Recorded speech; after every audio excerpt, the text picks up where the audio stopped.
Olá, tudo bem com vocês? Estou aqui de volta para dar continuidade ao nosso estudo sobre o Estatuto da Criança e do Adolescente. E agora nós vamos falar sobre o título 13, que traz da prática de ato infracional, tá? Então, olha, já vamos deixar isso aqui bem claro. Em se tratando de adolescente, nós não falaremos em crime, ok? Nem em contravenção penal. Nós vamos falar em ato infracional, certo? Aí nós temos aqui no capítulo 1, né, que trata das disposições gerais, o artigo 113, que diz que considera-se ato infracional a conduta descrita como crime ou contravenção penal. Então, o Código Penal traz o que é crime, o que é contravenção penal.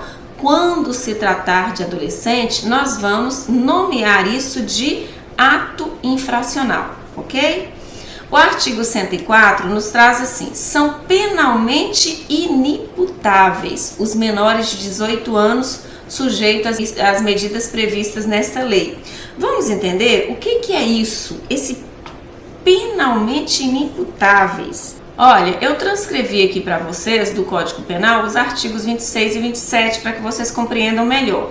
O artigo 26 traz assim: é isento de pena o agente que, por doença mental ou desenvolvimento mental incompleto ou retardado, era ao tempo da ação ou da omissão inteiramente incapaz de entender o caráter ilícito do fato ou de determinar-se de acordo com esse entendimento.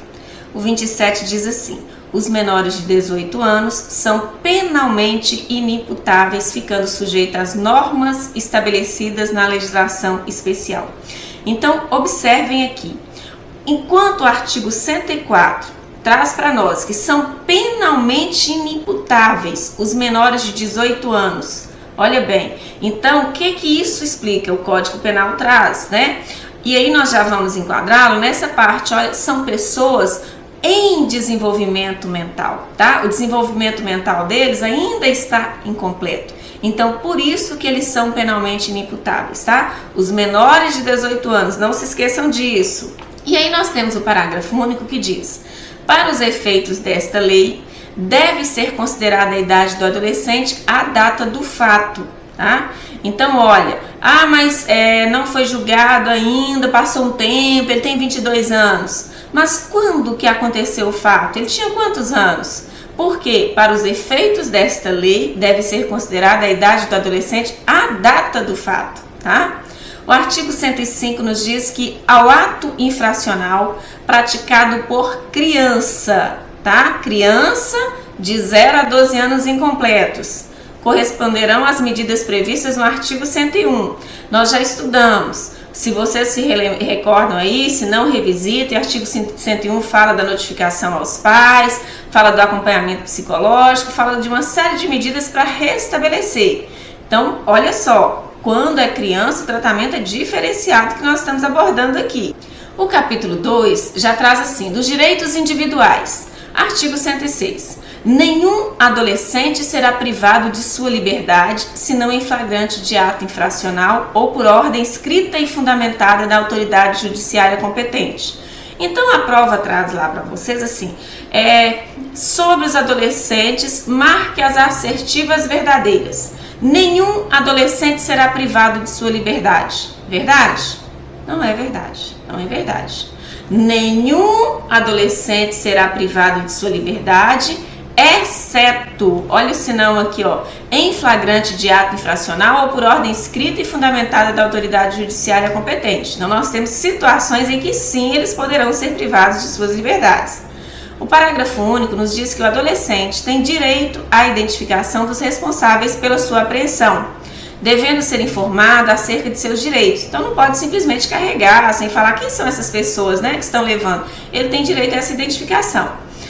O artigo 107 traz que a apreensão de qualquer adolescente e o local onde se encontra recolhido serão incontinenti, ou seja, imediatamente comunicados à autoridade judiciária competente e à família do apreendido ou à pessoa por ele indicado. Então, olha, as pessoas, né, que são da confiança, vamos dizer assim, desse adolescente, elas precisam ser imediatamente informadas onde que ele se encontra e, além dessas pessoas, a autoridade judiciária competente. No parágrafo único nós já temos assim: examinar-se-á, desde logo e sob pena de responsabilidade, a possibilidade de liberação imediata. Então, se tiver possibilidade de liberar, não vamos deixar aquele adolescente recluso, certo?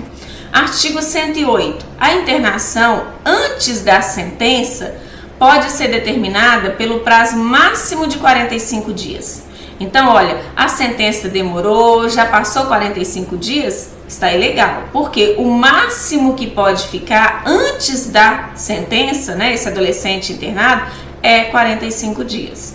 O parágrafo único nos diz que a decisão será fundamentada e basear-se em indícios suficientes de autoria e materialidade, demonstrada a necessidade imperiosa da medida, tá? Então, assim, ele só vai ficar internado se não tiver outro jeito. Nós vamos entender isso de uma forma bem simples assim.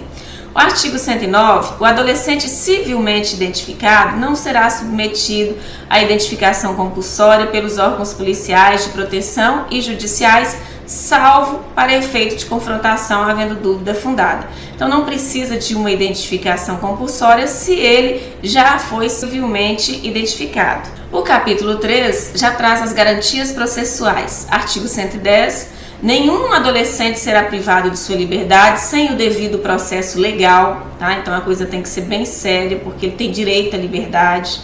Artigo 111, são asseguradas ao adolescente, entre outras, as seguintes garantias, tá? O que ele tem de garantia?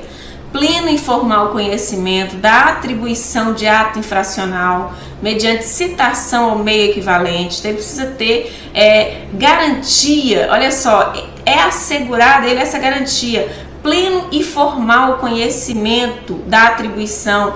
Qual é o ato infracional que está sendo atribuído a ele? Tem que ser explicado. Igualdade na relação processual, podendo confrontar-se com vítimas e testemunhas e produzir todas as provas necessárias à sua defesa.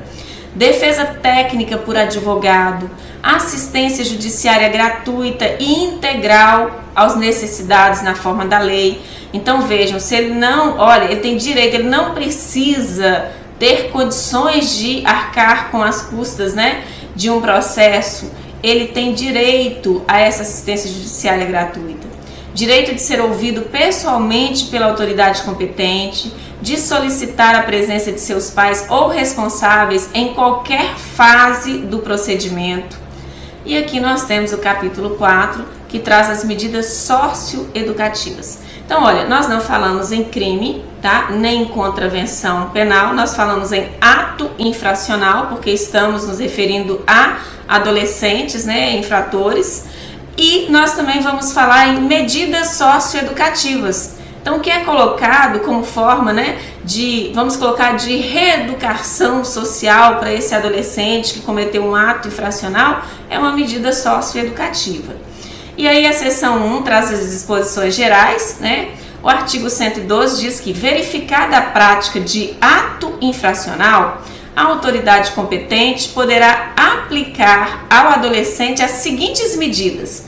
Então, foi verificado que teve um ato infracional cometido por um adolescente. Quais são as medidas socioeducativas que poderão ser aplicadas? Primeiro aqui, a inciso 1, advertência. O inciso 2 traz obrigação de reparar o dano. O inciso 3, prestação de serviço à comunidade. E o 4, liberdade assistida. Então vejam, tudo isso aqui vai depender da gravidade do ato que foi cometido, ok? Além disso, inserção em regime de semiliberdade. O 6, internação em estabelecimento educacional. E o 7, qualquer uma das previstas no artigo 101, inciso 1 a 6, né? Aquilo que fala de inserção em acompanhamento psicológico, enfim, nós já passamos por esses incisos, né? Parágrafo 1º. A medida aplicada ao adolescente levará em conta a sua capacidade de cumpri-la. Então tem que saber, ele tem condição de cumprir uma determinada medida, as circunstâncias e a gravidade da infração. Então vejam, não é, é uma dessas 7, eu vou escolher qualquer uma. Não, aqui nós temos alguns critérios aí para a escolha. Parágrafo 2º, em hipótese alguma e sob pretexto algum, será admitida a prestação de trabalho forçado. Então isso não é admissível. Parágrafo 3º, os adolescentes portadores de doença ou deficiência mental receberão tratamento individual e especializado em local adequado às suas condições. O artigo 103 diz que aplica-se a este capítulo o disposto nos artigos 99 e 100. Então vocês estão o tempo inteiro observando a importância de revisitar todas aquelas orientações que nós temos do artigo 99 a 100, porque tem um diálogo constante aqui. O artigo 114 traz que a imposição das medidas previstas nos incisos 2 a 6 do artigo 112, passamos há pouco, tá? Pressupõe a existência de provas suficientes da autoria e da materialidade da infração, ressalvada a hipótese de remissão dos termos do artigo 127, né? Que nós ainda vamos ver. Nós temos que ter o quê? A existência de provas suficientes da autoria e da materialidade da infração, certo? Parágrafo único. A advertência poderá ser aplicada sempre que houver prova da materialidade e indícios suficientes da autoria. A seção 2 já traz para nós a advertência, né? Como que vai acontecer em relação à advertência? A advertência, aqui no parágrafo 115, consistirá em admoestação verbal, que será reduzida a termo e assinada. A seção 3 traz da obrigação de reparar o dano. Artigo 116. Em se tratando de ato infracional com reflexos patrimoniais, então olha só, um dano ao patrimônio, ok? Um dano ao patrimônio público, vamos pensar assim, a autoridade poderá determinar, se for o caso, que o adolescente restitua a coisa, promova o ressarcimento do dano ou, por outra forma, compense o prejuízo da vítima. Então aqui nós temos, eu me recordo de alguns exemplos sobre muros de vias públicas que foram pichados e o adolescente, ele foi, em flagrante, levado pela autoridade judiciária competente, enfim. E aí, o que ele teve que fazer? Eles tiveram que pintar novamente aqueles muros. Então foi uma forma aí de restituir. Parágrafo único. Havendo manifesta impossibilidade, a medida poderá ser substituída por outra adequada. Lembrando que nós temos aquelas medidas lá, que são as 7 medidas para serem analisadas. Da prestação de serviços à comunidade. Então, a seção 4. Artigo 117. A prestação de serviços comunitários consiste na realização de tarefas gratuitas de interesse geral por período não excedente a 6 meses, junto a entidades assistenciais, hospitais, escolas e outros estabelecimentos congêneres, bem como em programas comunitários ou governamentais. Então, assim, é muito comum, por exemplo, na escola em que eu trabalho, nós temos adolescente, tá, fazendo essa prestação de serviço comunitário. Parágrafo único. As tarefas serão atribuídas conforme as aptidões do adolescente, devendo ser cumpridas durante jornada máxima de 8 horas semanais. Cuidado com isso.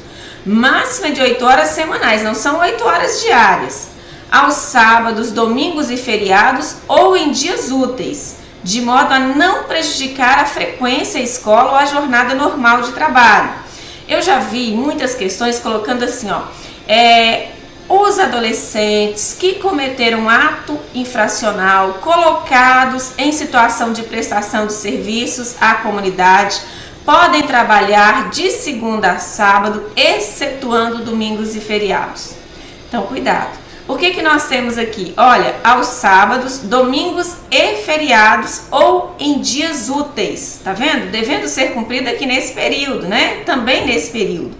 Por quê? De modo a não prejudicar a frequência à escola ou a jornada normal de trabalho. Então, adolescente, às vezes esse adolescente, ele tem uma relação trabalhista e ele vai continuar com essa relação trabalhista. Então, esse serviço comunitário não pode prejudicar essa relação que ele já tem instituída com o trabalho dele. Entenderam? Da liberdade assistida aqui na seção 5. O artigo 118 nos diz que a liberdade assistida será adotada sempre que se afigurar a medida mais adequada para o fim de acompanhar, auxiliar e orientar o adolescente. Sempre orientação, apoio, não se esqueçam disso. Parágrafo 1º diz que a autoridade designará pessoa capacitada para acompanhar o caso, a qual poderá ser recomendada por entidade ou programa de atendimento. No parágrafo 2º, a liberdade assistida será fixada pelo prazo mínimo de 6 meses. Cuidado, nós acabamos de passar um prazo, tá? Que é até 6 meses. Agora nós temos a liberdade assistida. Essa liberdade assistida é pelo prazo mínimo de 6 meses, podendo a qualquer tempo ser prorrogada, revogada ou substituída por outra medida, ouvido o orientador, o Ministério Público e o defensor.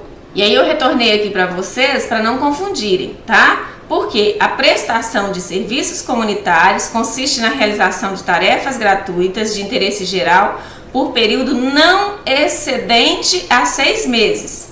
Então, a prestação de serviços comunitários não pode ultrapassar 6 meses, prestação de serviços comunitários. Agora, a liberdade assistida será fixada pelo prazo mínimo de 6 meses. Então, é no mínimo 6 meses, tá? Não confunda essa data, não. O artigo 119 traz que incumbe ao orientador, com o apoio e a supervisão da autoridade competente, a realização dos seguintes encargos, entre outros: promover socialmente o adolescente e sua família, fornecendo-lhes orientação, inserindo-os, se necessário, em programa oficial ou comunitário de auxílio e assistência social, supervisionar a frequência e o aproveitamento escolar do adolescente, promovendo inclusive sua matrícula, diligenciar no sentido da profissionalização do adolescente, de sua inserção no mercado de trabalho, apresentar relatório do caso. Então, olha só, esse orientador, tá, com apoio da supervisão da autoridade competente, né, tem o encargo de realizar, tá, de promover tudo que está descrito aqui. Esse adolescente, ele precisa continuar o seu processo de formação. Na seção 6, nós temos assim, do regime de semiliberdade. Artigo 120. O regime de semiliberdade pode ser determinado desde o início ou como forma de transição para o meio aberto, possibilitada a realização de atividades externas, independentemente de autoridade judicial. Então, olha só, quando eu falo assim, pode ser determinado desde o início, então já pode ser uma medida para um determinado ato infracional, mas ele também pode ser uma forma de transição. Então, estava em um regime, né, de reclusão, vamos passar então para esse regime de semiliberdade, depois para o meio aberto, ok? Parágrafo 1º, são obrigatórias a escolarização e a profissionalização, devendo sempre que possível ser utilizados os recursos existentes na comunidade. Então, de jeito nenhum esse adolescente está no regime de internação e ele ficou sem estudar ou sem condições de se profissionalizar. Não pode. Parágrafo 2º, a medida não comporta prazo determinado, aplicando-se no que couber as disposições relativas à internação. Na seção 7, nós temos da internação. Como que vai acontecer essa internação? O artigo 121 diz que a internação constitui medida privativa da liberdade. Agora nós já saímos do SEMI, tá? Nós já estamos na privativa da liberdade, sujeita aos princípios de brevidade, tá? É o mais rápido que for possível, excepcionalidade e respeito à condição peculiar de pessoa em desenvolvimento. Parágrafo 1º, será permitida a realização de atividades externas a critério da equipe técnica da entidade, salvo expressa determinação judicial em contrário. A medida, no parágrafo 2º, a medida não comporta prazo determinado, devendo sua manutenção ser reavaliada mediante decisão fundamentada no máximo a cada 6 meses. Então, a cada 6 meses, pode ser antes, não pode ultrapassar, tem que ser avaliada essa medida. Parágrafo 3º, em nenhuma hipótese o período máximo de internação excederá a 3 anos, tá? Então, cuidado com isso aqui. Parágrafo 4º, atingido o limite estabelecido no parágrafo anterior, né, aqui dos 3 anos, o adolescente deverá ser liberado, colocado em regime de semi-liberdade ou de liberdade assistida, tá? Então, prazo máximo estabelecido para internação, 3 anos. Atingiu esse limite, o adolescente ou vai ser liberado, ou vai ser colocado em regime de semi-liberdade ou de liberdade assistida. Parágrafo 5º, a liberação será compulsória aos 21 anos de idade, tá? Então, tá aqui também um outro teto, né? Parágrafo 6º, em qualquer hipótese, a desinternação será precedida de autorização judicial, ouvido o Ministério Público. Parágrafo 7º, a determinação judicial mencionada no parágrafo 1º poderá ser revista a qualquer tempo pela autoridade judiciária. O artigo 122 diz que a medida de internação só poderá ser aplicada quando? Então, isso aqui é muito importante. Internação é a excepcionalidade. Quando que ela pode ser aplicada? Inciso 1. Tratar-se de ato infracional cometido mediante grave ameaça ou violência à pessoa. 2. Por reiteração no cometimento de outras infrações graves. 3. Por descumprimento reiterado e justificável da medida anteriormente imposta. Então, colocou uma medida que era uma prestação de serviço comunitário, né? Então, reiterado e justificado da medida anteriormente imposta, não foi cumprido. Então, colocou, não foi cumprido. Então, tá aqui um outro caso. Parágrafo 1º. O prazo de internação, na hipótese do inciso 3 deste artigo, não poderá ser superior a 3 meses, devendo ser decretada judicialmente após o devido processo legal. Então, olha, mas nós não falamos de internação por 3 anos, mas aqui nós estamos falando no prazo de internação, na hipótese deste inciso 3, que houve internação porque aquele adolescente descumpriu, reiterada e justificada às vezes, né, medida anteriormente imposta. Então, tinha sido colocada a medida. Então, veja, se a medida tinha sido outra, então é bem provável que não tenha sido um caso tão grave. Só que ele não cumpriu. Então, aqui o teto cai. Nós não estamos mais falando de 3 anos, nós estamos falando de 3 meses. Tranquilo? Devendo ser decretada judicialmente após o devido processo legal. Parágrafo 2º. Em nenhuma hipótese será aplicada a internação havendo outra medida adequada. Então, é um caso excepcional. Não se esqueçam disso. O artigo 123 diz que a internação deverá ser cumprida em entidade exclusiva para adolescentes, em local distinto daquele destinado ao abrigo, obedecida rigorosa separação por critérios de idade, compleição física e gravidade da infração. Aqui uma preocupação, inclusive, com a integridade do adolescente, né? Parágrafo único. Durante o período de internação, inclusive provisória, serão obrigatórias atividades pedagógicas, tá? Não se esqueça, não pode afastar o adolescente de sua formação. Artigo 124. São direitos do adolescente privado de liberdade, entre outros, os seguintes. Então, ele está privado de liberdade, mas ele tem direitos. Quais direitos são esses? Inciso 1. Entrevistar-se pessoalmente com o representante do Ministério Público. Peticionar diretamente a qualquer autoridade. 3. Avistar-se reservadamente com seu defensor. Ser informado de sua situação processual sempre que solicitada.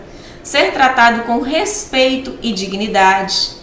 Permanecer internado na mesma localidade ou naquela mais próxima ao domicílio de seus pais ou responsável, receber visitas ao menos semanalmente, então no mínimo semanalmente, corresponder-se com seus familiares e amigos, ter acesso aos objetos necessários à higiene e asseio pessoal, habitar alojamento em condições adequadas de higiene e salubridade, receber escolarização e profissionalização, realizar atividades culturais, esportivas e de lazer, ter acesso aos meios de comunicação social, receber assistência religiosa segundo a sua crença e desde que assim o deseje, manter a posse de seus objetos pessoais e dispor de local seguro para guardá-los, recebendo comprovante daqueles porventura depositados em poder da entidade,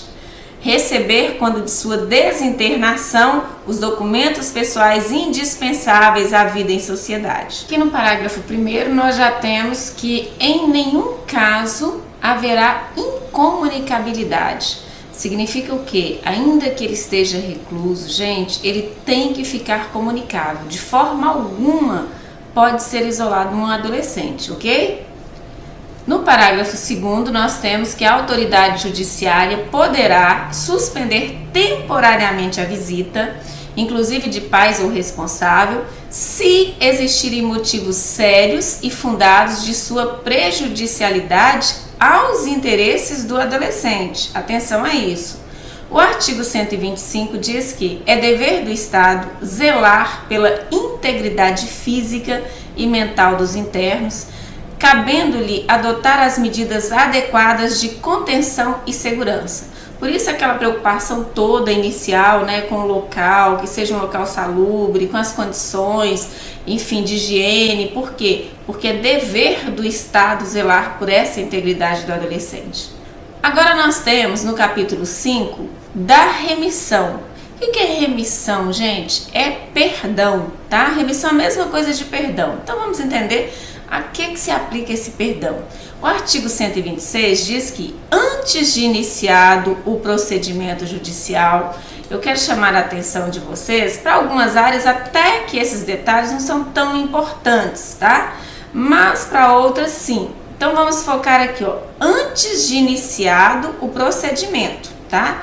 Porque antes de iniciado o procedimento judicial para apuração do ato infracional, o que vai acontecer? O representante do Ministério Público, tá? É o Ministério Público, poderá conceder a remissão, ou seja, poderá conceder o perdão como forma de exclusão do processo. Então vai perdoar esse ato aí e o processo será excluído, atendendo às circunstâncias e consequências do fato, ao contexto social, bem como à personalidade do adolescente e sua maior ou menor participação no ato infracional. Parágrafo único. Iniciado o procedimento, então olha só, antes de iniciado o procedimento judicial, né, para apuração do ato infracional, o representante do Ministério Público poderá conceder a remissão, ou seja, o perdão. Agora, iniciado o procedimento, a concessão da remissão pela autoridade judiciária, olha só, importará na suspensão ou extinção do processo. O artigo 127 diz que a remissão não implica necessariamente o reconhecimento ou comprovação da responsabilidade, nem prevalece para efeito de antecedentes, podendo incluir eventualmente a aplicação de qualquer das medidas previstas em lei, exceto a colocação em regime de semi-liberdade e a internação. Então, olha, eu até disse aí um pouco antes, assim, o adolescente cometeu o ato e tal, mas aí lembrando, o processo, na verdade, ainda não iniciou, né? E aí a remissão, ela não vai implicar necessariamente o reconhecimento ou comprovação da responsabilidade. Então, não é porque está se atribuindo um perdão que está imputando o fato de que houve, tá vendo? A comprovação da responsabilidade, porque isso foi dado antes do processo iniciar ou no andamento do processo. Artigo 128. A medida aplicada por força da remissão poderá ser revista judicialmente a qualquer tempo, mediante pedido expresso do adolescente ou de seu representante legal ou do Ministério Público. Então veja, essa medida aplicada por força da remissão, ela poderá ser revista, tá? O título 4 traz das medidas pertinentes aos pais ou responsáveis. Então nós vimos aqui uma série de medidas, né, que são diretamente relacionadas aos adolescentes. Agora vamos ver em relação aos pais ou responsáveis, como que vai ser o procedimento. O artigo 129 diz que são medidas aplicáveis aos pais ou responsáveis. Inciso 1. Encaminhamento a serviços e programas oficiais ou comunitários de proteção, apoio e promoção na família. O inciso 2.